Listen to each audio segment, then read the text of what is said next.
Täna 30. märts on suur päev Rapla Selveri suurjooksu korraldajatele, sest sõlmime kohe viimase toetuslepingu selle aasta jooksu korraldamiseks. Tegemist on siis 10. juubelijooksuga Rapla Selveri suurjooks, mida toetab siis sel aastal peatoetajana Fenster ja kõige väärikama ehk maratoni distantsi peatoetajaks saab kohe selline firma nagu Capital Mill. Ja tegevjuht Kaarel Loigu on minu kõrval. Meil on väga hea meel, et Capital Mill sporti toetab jooksmist ja just Raplasse. Kuidas selline otsus sündis?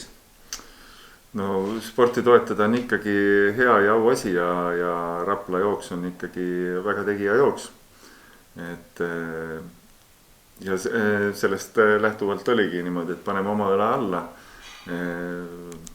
Kindlasti meeldib, et ja ootame sinna suurt osavõtjaskonda, noori ka palju jooksma.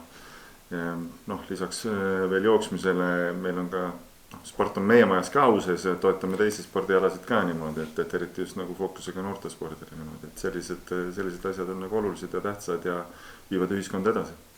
Absoluutselt, ja nagu ma aru saanud, siis väga paljud Capital Milli töötajad tulevad ka jooksma, kaasa arvatud Tanel Samuel, kellega me neid läbirääkimisi alustasime, kes on ise ka Rapla mees ja Raplas jooksnud ka ja loodan, et kõik saavad Raplast väga hea jooksuelamuse, kaasa arvatud siis maratoni distantsilt.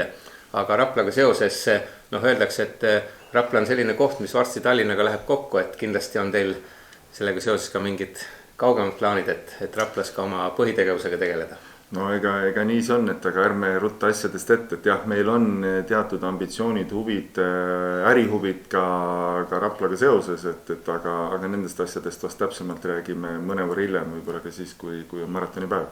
Just, väga hea kuulda seda, nii et areneb nii sport kui ettevõtlus, mis käivad siis käsikäes ja selle kõige märgiks siis kirjutame alla ka toetuslepingu, millega siis Capital Millist saab tänavuse Rapla Selveri suurjooksu maratoni nimisponsor. Absoluutselt.